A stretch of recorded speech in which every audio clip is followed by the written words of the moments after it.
નમસ્કાર, આપ જોઈ રહ્યા છો સંદેશ ન્યૂઝ, તમારી સાથે સત્યની સાથે આજનું એજન્ડા સાથે હું છું નુપુર અને હું છું આપની સાથે કૃષ્ણા। આજનો એજન્ડાની શરૂઆત કરીએ હત્યાકાંડથી જેણે દેશ આખામાં સવાલ ઊભા કર્યા। લખીમપુર ખીરી હિંસા જેણે દેશની સિસ્ટમ પર સવાલ ઊભા કર્યા। રાજકીય રીતે શક્તિશાળી લોકો સામે કઈ રીતે કાયદાના હથિયાર પર નીપા પડી ગયા, ઢીલા પડી ગયા, તેને લઈને સવાલ ઊભી કર્યા। અને આ હત્યાકાંડે આખા દેશને કાયદાના રક્ષક પણ કેવા ઝૂકી જાય તે દેખાડ્યું। કારણ કે જેના હાથમાં કાયદો અને વ્યવસ્થાની જવાબદારી છે એ મંત્રીનો પુત્ર જ કાયદાને ઘોળીને પી ગયો અને પરિણામે સુપ્રીમે પણ લાલ આંખ કરવી પડી। ઉત્તર પ્રદેશના લખીમપુરમાં થયેલ હત્યાકાંડને 5 દિવસ વીતી ગયા, પરંતુ તેમ છતાં જાણે પોલીસને આરોપીને પકડવાની જગ્યાએ તેને બચાવવામાં જ રસ હોય તેવી કાર્યવાહીને જોતા સુપ્રીમ કોર્ટ પણ રોષે ભરાય છે। કારણ કે તે આરોપી મંત્રી પુત્ર આશીષ મિશ્રા, જેના પર ખેડૂતોને કચડી નાખવાનો આરોપ છે, તે ગાયબ છે। મંત્રીજી કહી રહ્યા છે કે પુત્ર નિર્દોષ છે, ક્યાંય નથી ગયો, પરંતુ આજે પોલીસ દ્વારા સમન્સ પાઠવવા છતાં તે હાજર ન થયો, જેણે અનેક સવાલો ઊભા કર્યા છે કે આખરે આરોપી ગાયબ કેવી રીતે થઈ ગયો। ખુદ ગૃહ રાજ્યમંત્રીનો જ પુત્ર પોલીસના સમન્સને ઘોળીને પી ગયો। કાર્યવાહી થઈ રહી છે નું રટણ થઈ રહ્યું છે, પરંતુ ક્યાંય કાર્યવાહી નથી દેખાતી। પરિણામે સુપ્રીમ કોર્ટે પણ યોગી સરકાર દ્વારા ઉઠાવવામાં આવેલ પગલાંને લઈને અસંતોષ જાહેર કરતા ફટકાર લગાવતા કેસને કોઈ અન્ય એજન્સીને સોંપવાની વાત કહી। યુપી સરકાર દ્વારા દાખલ કરાયેલા સ્ટેટસ રિપોર્ટ પર સુપ્રીમે નારાજગી વ્યક્ત કરી। સુપ્રીમમાં યુપી સરકારનો પક્ષ મૂકતા પ્રખ્યાત વકીલ હરીશ સાલ્વેએ દલીલ રજૂ કરી। હરીશ સાલ્વેએ કહ્યું, ખેડૂતોના પીએમમાં ગોળી વાગવાની વાત નથી, શક્ય છે કે આરોપીઓના કોઈ ખોટા ઇરાદા હોય। સીજીઆઈએ કહ્યું, શું આરોપીઓને કસ્ટડીમાં ન લેવાનું આ કારણ હતું? આ રીતે કાર્યવાહી ન થવી જોઈએ। કથની અને કરણીમાં અંતર છે। સીજીઆઈએ કહ્યું, 302નો આરોપ છે, ગંભીર મામલો છે અને આરોપી સાથે એવો જ વ્યવહાર થવો જોઈએ જેવો બાકીના કેસમાં થાય છે। શું બાકીના કેસમાં મર્ડરના આરોપીને પૂછવામાં આવે છે કે તમે પ્લીઝ આવી જાઓ? સીજીઆઈએ વધુ કહ્યું, સીબીઆઈ પણ આનો ઉપાય નથી, તેનું પાછળનું કારણ જાણીતું છે, કોઈ બીજો વિકલ્પ શોધવો પડશે। શુક્રવારે આરોપી આશીષ મિશ્રા પોલીસ સામે ન પહોંચ્યા, જેથી શનિવાર માટે બીજી નોટિસ મોકલવામાં આવી છે। મંત્રીજીના ઘરે નોટિસ લગાવવામાં આવી છે, જે વચ્ચે આરોપી મંત્રી પુત્ર નેપાળ ભાગી ગયો હોવાની વાતોએ પણ વેગ પકડ્યો છે। જોકે ખુદ મંત્રીજી કહી રહ્યા છે કે તેમનો પુત્ર આવશે અને પોતાને નિર્દોષ સાબિત કરશે।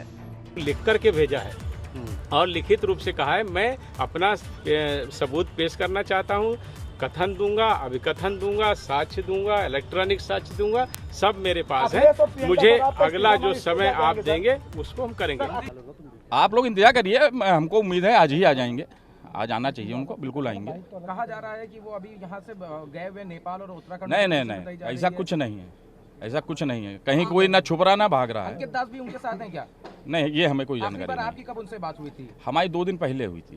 2 दिन पहले? तब वो कहाँ पे थे? तब बनबीरपुर गए हुए थे। આ હત્યાકાંડને લઈને રાજકારણ પણ ગરમાઈ ગયું છે, કારણ કે આરોપી રાજનીતિ સાથે જોડાયેલા છે અને તેમને સરકારનું સંરક્ષણ પ્રાપ્ત હોવાના આરોપ લાગી રહ્યા છે। भारतीय जनता पार्टी और नैतिकता, क्या सवाल आप पूछ रहे हो? ये सवाल तो आपको पूछने नहीं चाहिए कि भारतीय जनता पार्टी और नैतिकता, चाल चरित्र और चेहरे वाली पार्टी का सब कुछ उजागर हो गया। और देखा नहीं विज्ञापन आपने? दमदार सरकार, ये दमदार सरकार ताकतवर लोगों के लिए है, गरीबों के लिए। વિપક્ષ પરથી લાગતા આરોપોને લઈને સરકાર ચોતરફથી ઘેરાઈ ગઈ છે। નાયબ મુખ્યમંત્રી કહી રહ્યા છે કે કાર્યવાહી કરાશે। होगा वो बख्शा नहीं जाएगा कि कोई पद या कोई प्रतिष्ठा या कोई अन्य दबाव किसी भी अपराध करने वाले के काम नहीं आएगा। मैं अभी किसी व्यक्ति का नाम, जो जांच चल रही है उस जांच में हम कोई इंटरफियर नहीं कर सकते, लेकिन दोषी अगर कोई पाया जाएगा तो उसे कोई बचा नहीं पाएगा। 9 લોકોના હત્યારાને લઈને કેમ કોઈ કાર્યવાહી નથી કરાઈ રહી? આરોપી પાસે સત્તા હોય તેનો અર્થ શું એ થઈ જાય કે કાયદાના હાથ પણ તેની સામે ટૂંકા પડી જાય? શું શક્તિશાળી લોકો સામે નિર્દોષ નાગરિકોએ ન્યાયની આશા રાખવી વ્યર્થ છે? આવા અનેક સવાલો આ હત્યાકાંડ અને તેમાં થઈ રહેલી તપાસ સામે ઊભા થયા છે। હવે આખરે સુપ્રીમે ફટકાર લગાવી છે, ત્યારે સરકાર જાગશે કે કેમ તેના પર સૌની નજર છે। બ્યુરો રિપોર્ટ, સંદેશ ન્યૂઝ। એક એવું ઝેર જે ધીમે ધીમે સામાન્ય માણસને ખતમ કરી રહ્યું છે, તેનું જીવવું દુષ્કર કરી રહ્યું છે. એક એવું ઝેર જેની દવા જેના હાથમાં છે તેને તેની ફિકર જ નથી. સામાન્ય માણસ લાચાર છે, કારણ કે દરરોજ સવાર ઉઠતાની સાથે જ આ ઝેર સાથે જીવવા તે મજબૂર છે, અને આ ઝેરનું નામ છે મોંઘવારી.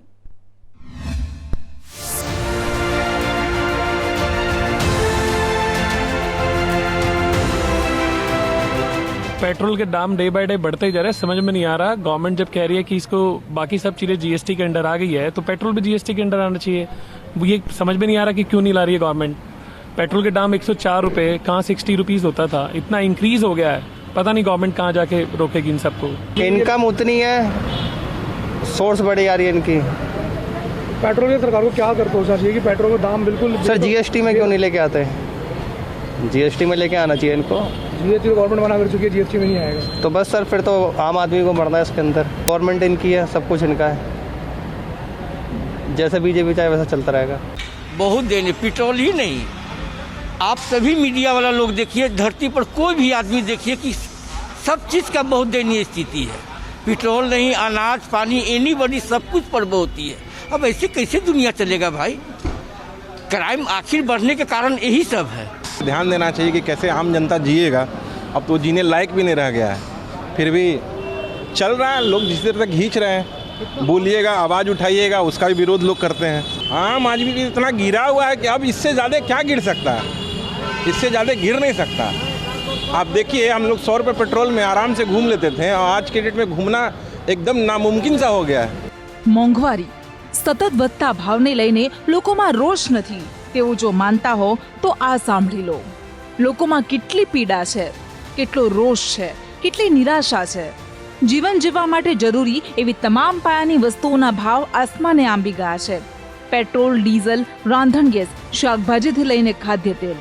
હવે તો લોકોએ મોંઘવારીમાં રાહતની આશા પણ છોડી દીધી છે, કારણ કે આ દૂષણથી મુક્તિ અપાવવાના વાયદા સાથે સત્તા પર આવેલા જ હવે વાયદાને ભૂલી ગયા છે. ગુજરાતની જ વાત કરીએ તો 1-2 કરતા આજે 29 જિલ્લામાં પેટ્રોલના ભાવ 100ને પાર થઈ ગયા. છેલ્લા 4 દિવસમાં પેટ્રોલની કિંમતોમાં ₹1.13 અને ડીઝલની કિંમતોમાં ₹1.43નો વધારો થયો છે. સરકાર ભાવ વધારા માટે ક્રૂડ તેલની વધતી કિંમતોને જવાબદાર ગણાવી રહી છે. વાત સાચી, ક્રૂડ તેલના ભાવ $81ને પાર થઈ ગયા છે. પણ જો ક્રૂડ તેલ મોંઘું થાય તો પેટ્રોલ મોંઘું થતું હોય, એ જ રીતે ક્રૂડ તેલ સસ્તું થાય ત્યારે તો પેટ્રોલ સસ્તું થવું જોઈએ ને.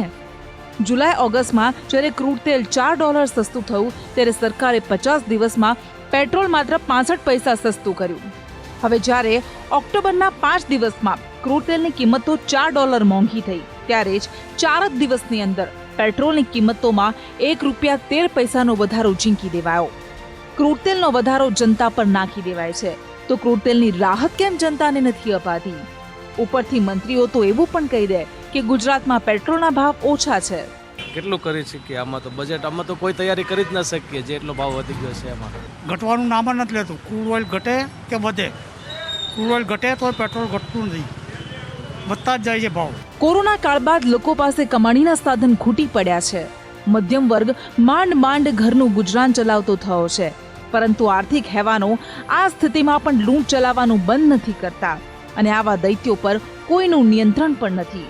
અને એટલા માટે જ તહેવાર ટાણે જીવન જરૂરી વસ્તુઓના ભાવ એ હદે વધ્યા છે કે મોટાભાગના લોકો 2 ટંકનું ભોજન મેળવવા માટે વિચારી રહ્યા છે. અને આ બધાની વચ્ચે હજુ પણ ભાવ વધારાનો સિલસિલો ચાલુ છે, જે રોકાવાનું નામ નથી લઈ રહ્યો. તો કઈ રીતે સહન કરે?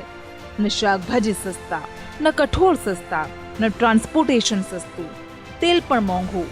પણ સરકારને તો જનતાની પાયાની સમસ્યાઓ તરફ જોવાની ફુરસદ જ નથી. રાજ્ય સરકાર કહી દે કે મોંઘવારી તો કેન્દ્રનો વિષય છે, અને કેન્દ્ર સરકારના મંત્રીઓ નફ્ફટ થઈને કહી દે કે ભાવ તો નહીં ઘટે. તેમ છતાં મોંઘવારીનો આ માર વિપક્ષને પણ દેખાતો નથી. એ પણ સત્તા પક્ષની હાવેમાં સહભાગી થઈને મોંઘવારી પર જાણે કે મૌન ધારણ કરીને બેઠા છે. શું સરકારને માત્ર પોતાની જ તિજોરી દેખાય છે? વિપક્ષને પણ શું આમાં કોઈ રાજકીય હિત નથી દેખાતું, અને એટલા માટે જ તેઓ શાંતિથી બેઠા છે? અત્યારે કોઈ જનતાના ખાલી ખિસ્સા સામે નથી જોતું, અને લોકોને પોતાના હાલ પર બેહાલ છોડી દીધા છે. બ્યુરો રિપોર્ટ, સંદેશ ન્યૂઝ. દેશમાં ખૂટી પડેલા કોલસાના ભંડારની અસર ગુજરાતના ગામડાઓ સુધી પહોંચી છે. કોલસાની ઘટને કારણે થર્મલ પાવર સ્ટેશન્સમાં બંધ થયેલા વીજળી ઉત્પાદનથી ગામડાઓમાં વીજ કાપની નોબત આવી ગઈ છે. ઉત્તર ગુજરાત વીજ કંપનીએ બનાસકાંઠાના ગામડાઓમાં રોજ 5 થી 7 કલાક વીજ કાપ કરવાની શરૂઆત કરી નાખી છે. દેશભરમાં ઊભી થયેલી કોલસાની અછત સામાન્ય જનજીવનને ડિસ્ટર્બ કરી રહી છે. કોલસાની ઘટને કારણે ગુજરાતના કેટલાક થર્મલ પાવર સ્ટેશનમાં વીજ ઉત્પાદન ઘટાડાયું હોવાથી ગામડાઓમાં વીજ કાપ મુકાવવાની શરૂઆત થઈ ગઈ છે. ગુજરાતની મુખ્ય સરકારી વીજ કંપની ઉત્તર ગુજરાત વીજ કંપની લિમિટેડ આવનારા 15 દિવસ સુધી વીજ કાપ કરવાની જાહેરાત કરી ચૂકી છે, જેની અસર આજથી જ બનાસકાંઠા જિલ્લાના ગામડાઓમાં દેખાઈ રહી છે. બનાસકાંઠા જિલ્લાના 1271 જેટલા ગામડાઓમાં દરરોજ બપોરે 5 થી 7 કલાક જેટલો વીજ કાપ મુકાઈ રહ્યો છે. અમુક વખત ગ્રામ્ય વિસ્તારોમાં રાત્રે જમવાના સમયે જ પાવર કટ થઈ જતો હોવાથી ગ્રામજનો અને વિદ્યાર્થીઓ હેરાન થઈ રહ્યા છે. હાલમાં ખેતર વિસ્તારમાં રહેતા લોકો ચોમાસાની સિઝનમાં ઝેરી જીવજંતુઓથી પરેશાન છે, ત્યારે રાત્રે અંધારપટ સર્જાઈ જતા વધુ પરેશાની ભોગવવી પડી રહી છે. એક તરફ શાળાઓ શરૂ થઈ જતા વિદ્યાર્થીઓને પણ વાંચવા લખવામાં મુશ્કેલી પડી રહી છે અને હજુ પણ વધુમાં વધુ વીજ કાપ આવશે તેવી વાતોથી ગ્રામજનો ચિંતિત થઈ રહ્યા છે. જોકે આ અંગે ઉત્તર ગુજરાત વીજ કંપનીના બનાસકાંઠા સર્કલ ઇજનેર LA ગઢવીએ કહ્યું કે આ વીજ કાપ કાયમી નથી, હંગામી છે.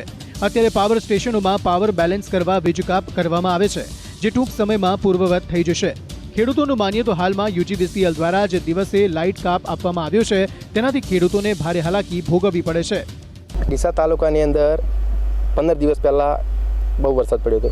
એમના કારણે ખેડૂતોને બહુ નુકસાન આવ્યું હતું. મગફળીના વાવેતર હતો એ ઊભા પાક બધા બળીને ખાક થઈ ગયા હતા. અને આ જે હવે સરકાર દ્વારા વિદ્યુત બોર્ડમાંથી જે નવો નિયમ આવ્યો છે કે દિવસે લાઇટ નહીં મળે, રાત્રે 8 કલાક લાઇટ આવશે. એમાં ખેડૂત બિચારો હાલે દિવસે કોઈ કામ કરતો હોય, મજૂરી કરતો હોય, ખેતરમાં કામ કરતો હોય અને બપોરે 2 કલાક જેવો આરામ કરવો હોય તો શેનાથી આરામ કરે? લાઇટ હોય તો થોડો પંખે અને આરામ કરી શકે. એટલે આવું જો નિર્ણય આવે તો ખેડૂતને તો બહુ કાઠું પડે. જે દિવસે પાવર સરકાર અમને આપે તો અમારી ખેતી સારી થઈ શકે છે. જે રાતે પાવર આપે છે એ અમારે બહુ હેરાન થવું પડે છે અને ખેતી કરવામાં મજા નહીં આવતી. જે સરકારને કહેવાનું એટલું જ કે જે પહેલાં રેગ્યુલર પાવર આપતા હતા એ જ અમને આપે એવી વિનંતી છે અમારી. ઉલ્લેખનીય છે કે અગાઉ પણ જિલ્લામાં આવેલા જળ સંકટના કારણે ખેડૂતો હાલાકી ભોગવી રહ્યા હતા. તો બીજી તરફ ડીસામાં 15 દિવસ અગાઉ પડેલા ભારે વરસાદને કારણે ખેડૂતોને નુકસાન વેઠવાનો વારો આવ્યો છે. ત્યારે હવે જે પ્રમાણે દિવસે લાઇટ કાપ આપવામાં આવ્યો છે તેના કારણે ખેતી કરવામાં ખેડૂતોને ભારે હાલાકી ભોગવવી પડી રહી છે. ખેડૂતોની માંગ છે કે તાત્કાલિક ધોરણે સરકાર દ્વારા દિવસે લાઇટ ન કાપી રાત્રિના સમયમાં લાઇટ કાપ આપે તેવી ખેડૂતોની માંગ છે.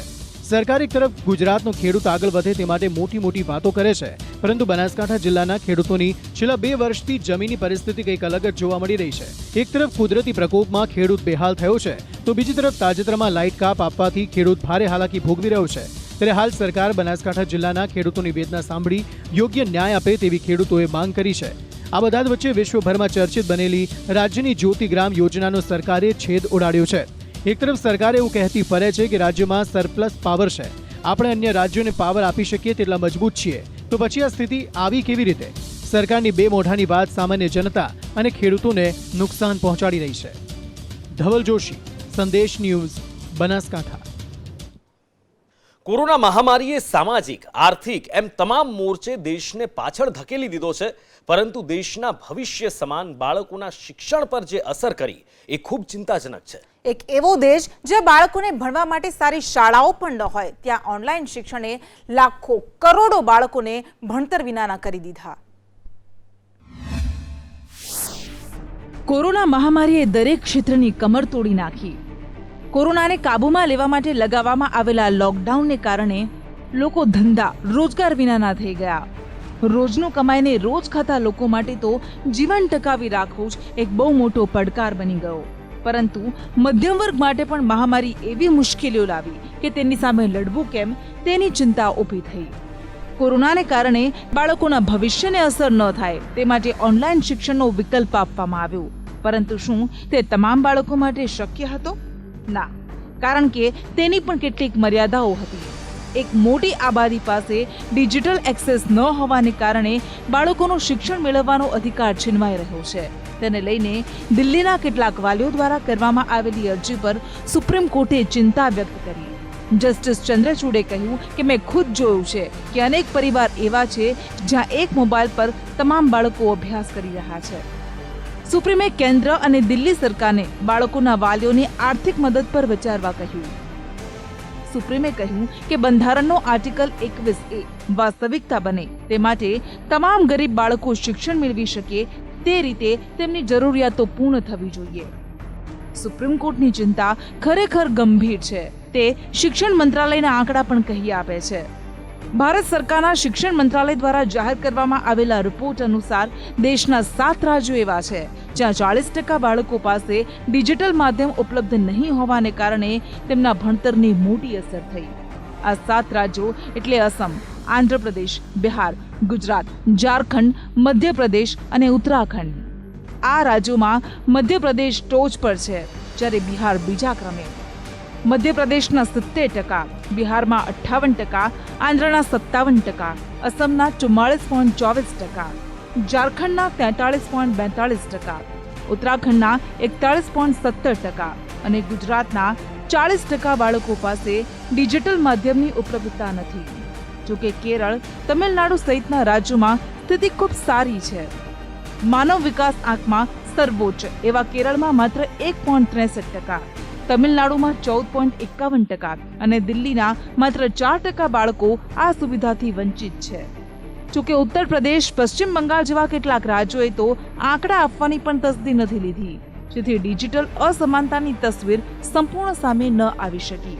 તો રાજસ્થાને તો વળી એવો દાવો કરી દીધો કે એક પણ બાળક એવું નથી જેની પાસે ડિજિટલ માધ્યમ ઉપલબ્ધ નથી. આર્થિક રીતે ગરીબ શ્રેણીમાં આવતા રાજ્યમાં આવું કઈ રીતે બની શકે? જોકે હવે તો શાળાઓ ધીમે ધીમે ખુલી રહી છે. કોરોના ઘટતા ફરી નાના બાળકો પણ શાળાએ જઈ શકે તેવી સંભાવના છે. પણ કોરોનાએ આર્થિક રીતે નબળા વર્ગોને તમામ રીતે તોડી નાખ્યા.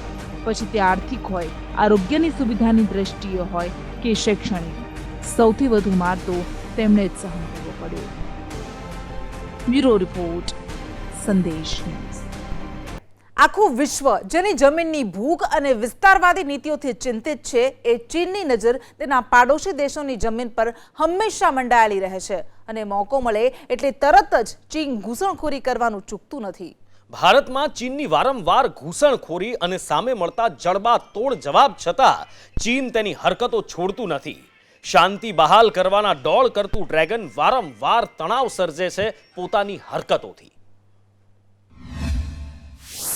પોતાની વિસ્તારવાદી ભૂખ માટે પંકાયેલું ચીન સતત પોતાની લુચ્ચી નીતિઓને અંજામ આપવા માટે પાડોશી દેશો પર ધૌંસ જમાવતું રહે છે. ચીનની નાપાક હરકતો અને અવળચંડાઈથી દુનિયા આખી વાકેફ છે. ભારતમાં પણ એપ્રિલ 2019થી ચીન સાથે લદ્દાખમાં વિવાદ ચાલી જ રહ્યો છે. અનેક સ્તરની વાતચીત અને મંત્રણાઓ છતાં તણાવ ઓછા કરવાના ચીનના કોઈ ઈરાદા હોય તેવું નથી લાગી રહ્યું. કારણ કે વારંવાર ચીન LAC પર અવળચંડાઈ કરી ક્ષેત્રમાં તણાવ અને અશાંતિ ફેલાવવાના પ્રયત્ન કરે છે. આજથી 1 વર્ષ પહેલાની 15 જૂન 2020ની તારીખ ચીનના સૈનિકો સાથે ભારતીય સેનાના જવાનોની અથડામણ થઈ અને 20 જવાન શહીદ થઈ ગયા. જે બાદ બંને દેશોએ તણાવ ઓછો કરવા કમાન્ડર લેવલની 12 તબક્કામાં વાતચીત કરી. પરંતુ હાથીના દાંત દેખાડવાના જુદા અને ચાવવાના જુદા. ચીનની પણ કંઈક એવી જ નીતિ છે. લદ્દાખમાં તો ચીન વારંવાર ઘૂસણખોરી કરે જ છે, પરંતુ પૂર્વમાં અરુણાચલ પ્રદેશ, જેના પર ચીન સતત દાવો કરતું આવ્યું છે, ત્યાં પણ પોતાની લુચ્ચી હરકતોને અંજામ આપતું રહે છે. ફરી એક વખત ચીને અરુણાચલ પ્રદેશના તવાંગ સેક્ટરમાં યાંગસેમાં બુમલા પાસ પાસે ગત સપ્તાહે ઘૂસણખોરી કરતા ભારતીય જવાનોએ તેમને રોકતા બંને સેના વચ્ચે ઘર્ષણ સર્જાયું. પેટ્રોલિંગ દરમિયાન અરુણાચલમાં LAC પર ચીનના 200 સૈનિકો ભારતીય સરહદમાં ઘૂસી ગયા હતા. તેમાં ભારતીય જવાનોને કોઈ નુકસાન નથી થયું અને પ્રોટોકોલ પ્રમાણે વાતચીતથી વિવાદને ઉકેલી દેવાયો. પરંતુ આ એ જગ્યા છે જે અત્યાર સુધી લગભગ શાંત રહી છે. Looking at Bumla, there is not much of a problem there, and I don't see any reason why a face-off should have taken place at Bumla. Bumla is a place where a lot of tourists come, both from India and China. ચીન વારંવાર લદ્દાખમાં ઘૂસણખોરી અને ભારતીય જવાનો સાથે ઘર્ષણ કરતું રહે છે, પરંતુ લાંબા સમય બાદ ચીને અરુણાચલ પ્રદેશમાં પોતાની લાલચી પ્રવૃત્તિઓ વધારી દીધી છે અને આ ત્યારે થઈ રહ્યું છે જ્યારે 3-4 દિવસમાં જ બંને દેશો વચ્ચે 13મા તબક્કાની કમાન્ડર સ્તરની શાંતિ મંત્રણા થવાની છે. જોકે આ જ પ્રકારનું ઘર્ષણ 2016માં પણ થયું હતું અને ડિફેન્સ એક્સપર્ટના મતે પેટ્રોલિંગ દરમિયાન આવું થાય છે. પરંતુ પ્રોટોકોલ પ્રમાણે બંને દેશ તે વકરે તે પહેલા શરૂઆતમાં જ તેને ડામી દે તે જરૂરી છે.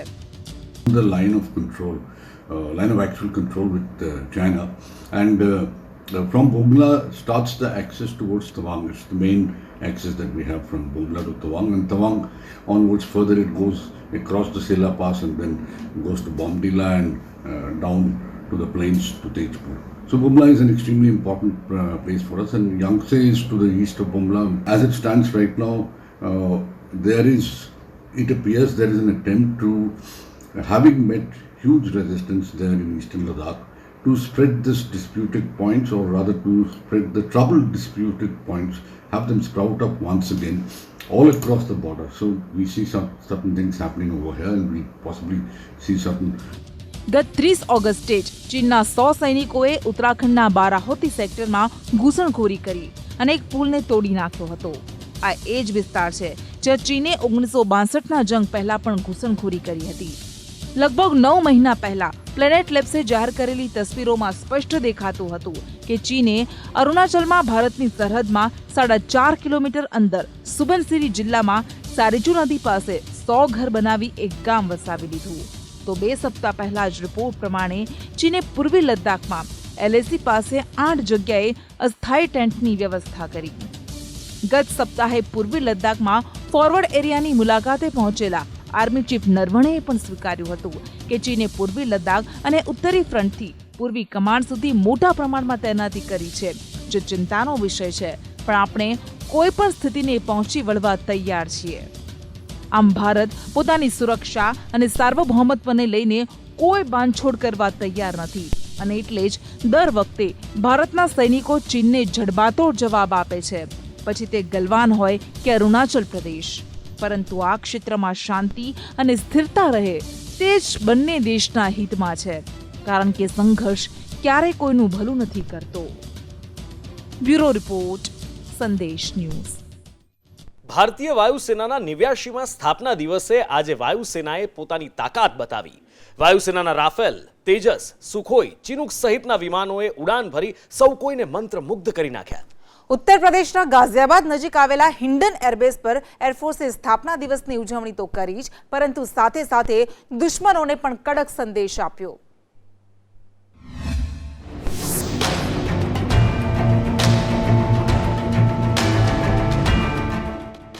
વાયુસેનાના સ્થાપના દિવસે વાયુ સૈનિકોએ ભારતના ગગનમાં ગર્જના કરી.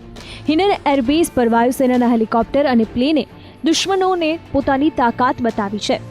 ગાઝિયાબાદના હિન્ડન એરબેઝ પર આજે વહેલી સવારથી ત્રણેય સેનાના સેનાધ્યક્ષ સહિત CDS હાજર રહ્યા હતા, જેમાં વાયુ સૈનિકોએ ત્રણેય પાંખના વડા અને CDSની સલામી ભરી હતી અને વાયુસેના વડાએ પરેડ નિરીક્ષણ કર્યું હતું. When I look at the security scenario that we face today, I am acutely conscious that I have assumed command at a crucial time.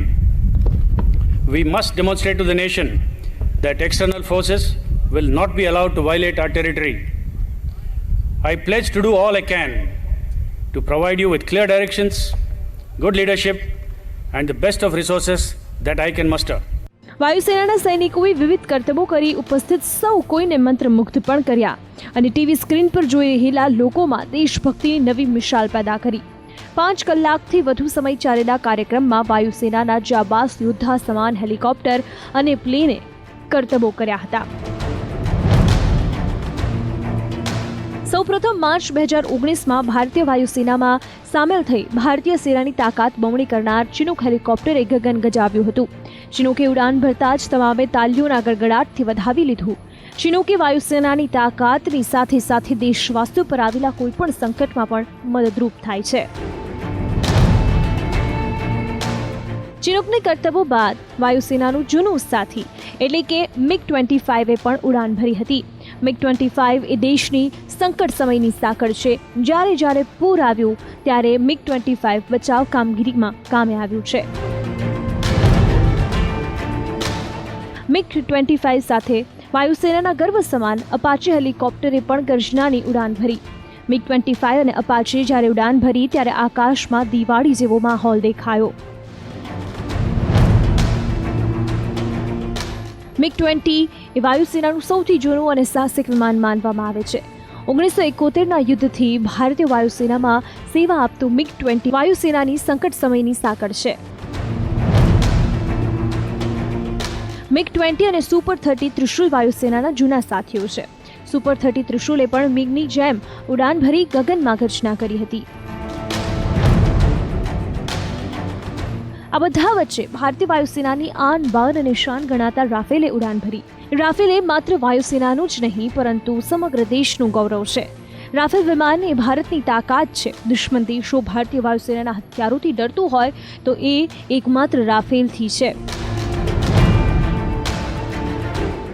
Rafale, Chinook, Miraj બધાની આહલાદક કરતબો બાદ વાયુસેનાના સૌથી જૂના હેરિટેજ એરક્રાફ્ટે ઉડાન ભરી હતી.